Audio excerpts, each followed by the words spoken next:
Proklamasi. Kami, bangsa Indonesia, dengan ini menyatakan kemerdekaan Indonesia. Kami mengulangi lagi, Republik Indonesia telah berdiri. The Republic of Indonesia has been proclaimed.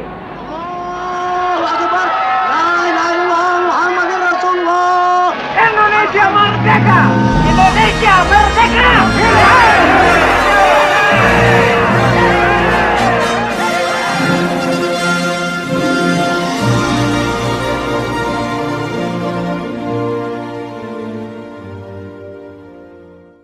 Proklamasi kemerdekaan 17 Agustus 1945 melahirkan Indonesia menjadi suatu bangsa yang merdeka dan berdaulat. Perjuangan bangsa memasuki tahap baru, yakni perjuangan membela dan mempertahankan kemerdekaan dari ancaman dan upaya penjajahan kembali di bumi Nusantara. Oleh sebab itu, Panitia Persiapan Kemerdekaan Indonesia atau PPKI pada sidang 22 Agustus 1945 mengambil keputusan untuk membentuk 1. Komite Nasional Indonesia, 2. Partai Nasional Indonesia, 3. Badan Keamanan Rakyat atau BKR. Pada tanggal 29 September 1945, pasukan sekutu mendarat di Jakarta yang kemudian diketahui telah diboncengi oleh Nika dengan tujuan untuk menguasai kembali bumi Nusantara. Maka dari itu, Presiden Soekarno dengan segera mengeluarkan maklumat pembentukan Tentara Keamanan Rakyat atau TKR pada tanggal 5 Oktober 1945 untuk mempertahankan kemerdekaan. Saat itu belum tersedia perangkat hukum yang mengatur organisasi TKR atau Angkatan Perang. Anggota TKR saat itu terbentuk dari berbagai latar belakang sehingga tidak memahami hakikat disiplin tentara. Untuk menyikapi kondisi pada saat itu, maka Markas Tertinggi Tentara Keamanan Rakyat melalui Kepala Markas Besar Umum Tentara Keamanan Rakyat, Letnan Jenderal Urip Sumoharjo, mengeluarkan pengumuman tentang pembentukan kepolisian tentara di Yogyakarta pada tanggal 8 Desember 1945 yang memerintahkan agar tiap-tiap divisi membentuk polisi tentara. Seiring berjalannya waktu, pada tanggal 7 Januari 1946 terjadi perubahan nama dari Tentara Keamanan Rakyat menjadi Tentara Keselamatan Rakyat. Kemudian pada tanggal 25 Januari 1946, Tentara Keselamatan Rakyat kembali dirubah menjadi Tentara Republik Indonesia atau TRI. Pada masa TRI dilakukan penyempurnaan melalui Panitia Besar Reorganisasi yang diketuai Letnan Jenderal Urip Sumoharjo. Tepat pada tanggal 25 Mei 1946, terbentuklah susunan Markas Besar Umum Tentara dan Kementerian Pertahanan Bagian Militer. Kemudian, dilantiklah Jenderal Sudirman dengan diambil sumpah dan mewakili atas nama semua pejabat yang dilantik pada saat itu. Dalam pelantikan ini, Jenderal Mayor Santoso diangkat sebagai Kepala Polisi Tentara dan Kolonel Sunaryo sebagai wakilnya pada Kementerian Pertahanan Bagian Militer. Perkembangan organisasi polisi militer dapat dilukiskan sebagai berikut, bahwa pada dasarnya polisi militer lahir bersamaan dengan Angkatan Perang Republik Indonesia, disusul dengan struktur organisasi Markas Tinggi Tentara Keamanan Rakyat, di mana polisi tentara pada mulanya menjadi bagian dari Badan Penyelidik Pusat. Badan ini terdiri dari penyelidik masyarakat umum atau PMO, penyelidik militer khusus, dan polisi tentara hingga akhirnya pada 3 Mei 1946 Panglima Besar Jenderal Sudirman membubarkan penyelidik militer khusus. Untuk menyempurnakan organisasi polisi tentara, maka Markas Besar Polisi Tentara melakukan rapat-rapat internal untuk mengatur tugas pokok dan fungsi polisi tentara yang didahului dengan rapat-rapat pendahuluan di Yogyakarta dan Wonosobo, Jawa Tengah.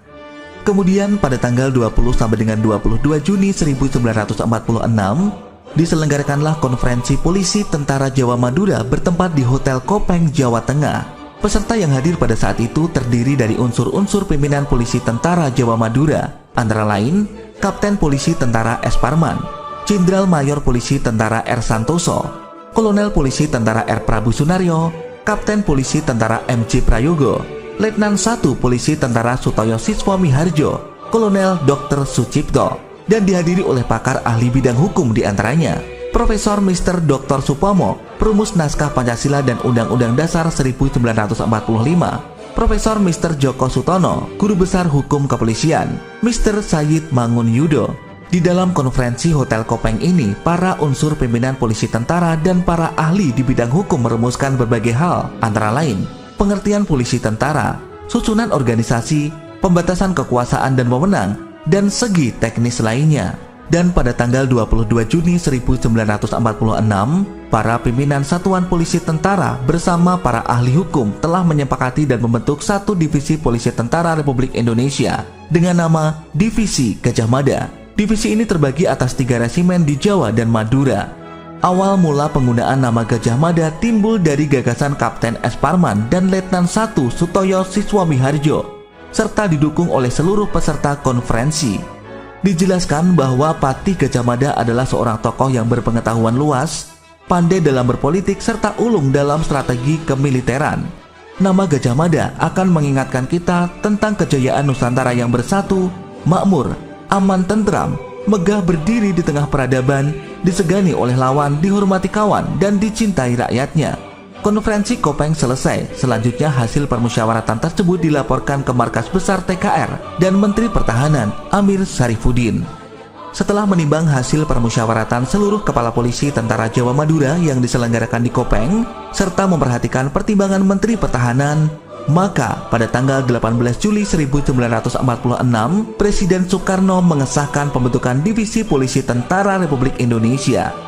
Divisi tersebut bermarkas di Gedung Sosietet Militer tak jauh dari Gedung Agung Istana Kepresidenan di Yogyakarta, terletak di kawasan Loji Kecil, timur Benteng Vredenburg yang merupakan basis kekuatan tentara dan memiliki instalasi militer yang cukup lengkap, seperti barak, gudang senjata, asrama tentara, hingga ruang tahanan militer.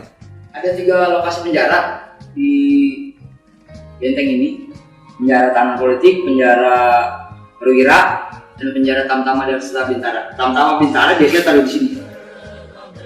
Ini sel sementara sebelum putusan hukuman dari pengadilan militer. Latar belakang sejarah bangunan yang digunakan sebagai markas besar polisi tentara atau MBPT dahulunya tidak terlepas dari pendirian Benteng Vredenburg. Diperkirakan bangunan Sosietet Militer didirikan pada masa sebelum tahun 1908. Pada awalnya, di sebelah selatan gedung Sosietet Militer terdapat lapangan yang digunakan untuk latihan baris berbaris.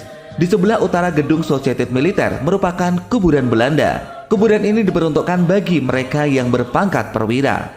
Dahulu, gedung Sosietet Militer juga digunakan untuk rekreasi keluarga militer Belanda yang bertempat tinggal di lingkungan loji, baik itu berada di loji kecil maupun loji besar. Pada liburan akhir pekan atau hari penting lainnya, di gedung ini digelar berbagai pertunjukan hiburan. Gedung eks Markas Besar Polisi Tentara terdiri atas ruang utama berdenah segi 4, beratap limasan, dan berfungsi sebagai ruang pertemuan. Sedangkan ruang sayap selatan berdenah huruf L dan beratap limasan. Pada tahun 1982, bangunan ini direvitalisasi dan difungsikan sebagai tempat kegiatan pendidikan dan kebudayaan. Pasca reformasi tahun 1998, bangunan ini direvitalisasi kembali dan mengalami alih fungsi sebagai kantor dan taman budaya Daerah Istimewa Yogyakarta. Gedung Sosietet Militer beralamat di Jalan Sriwedani nomor 1, Yogyakarta. Pada tahun 2011, bangunan eks Markas Besar Polisi Tentara ini ditetapkan sebagai cagar budaya.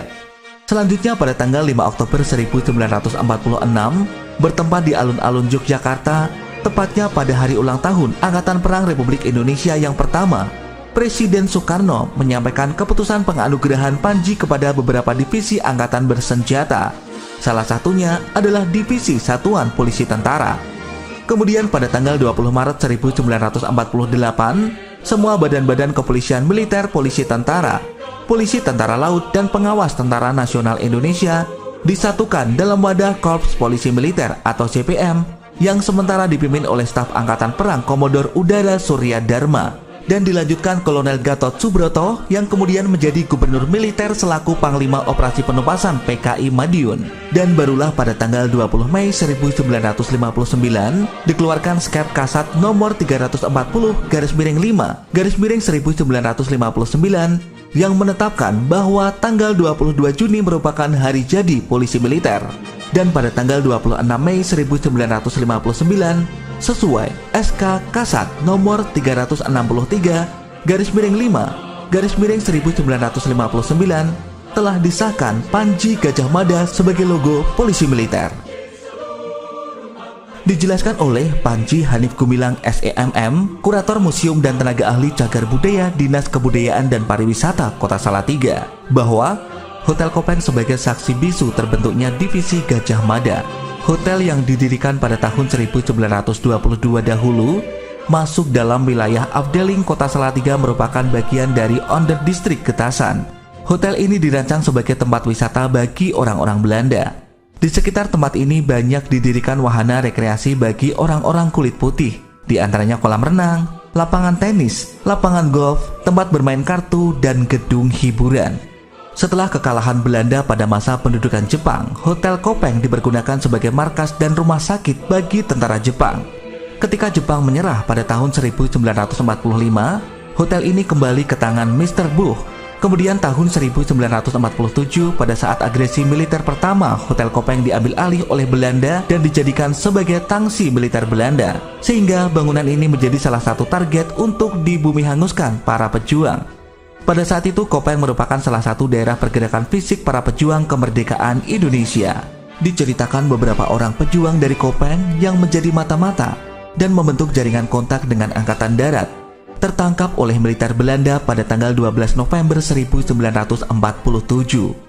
Kemudian, mereka dipaksa Belanda untuk menggali tanah dan akhirnya beberapa pejuang Kopeng dieksekusi Belanda di tempat tersebut. Penguasaan atas bangunan Hotel Kopeng berakhir setelah adanya penyerahan pemerintah Belanda kepada Republik Indonesia Serikat pada tanggal 2 November 1949.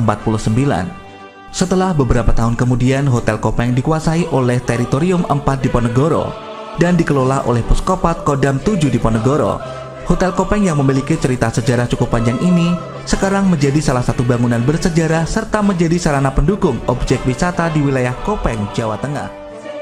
Jadi semakin jelas, tanggal 20 sampai 22 Juni terlaksana konferensi polisi tentara di Kopeng.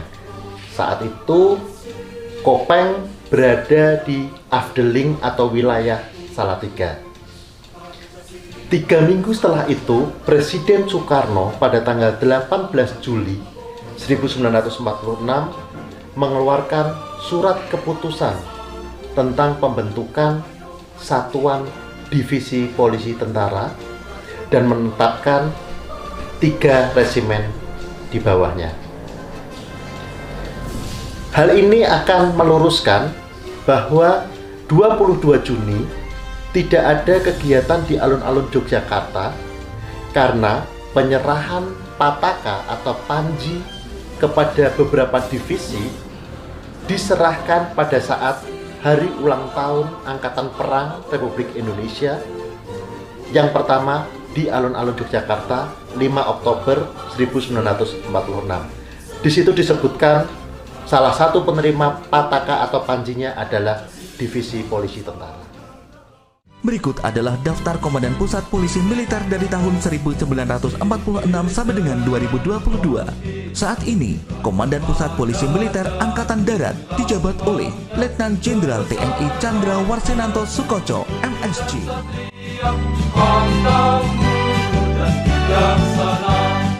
Hiduplah hidup seperti kita, semerbak sebar seluruh nusa, bahkan semarak pahlawan bangsa, bahkan semarak pahlawan bangsa. Tegakkan tinggi menara jadi lambang suci setiap waktu, bawalah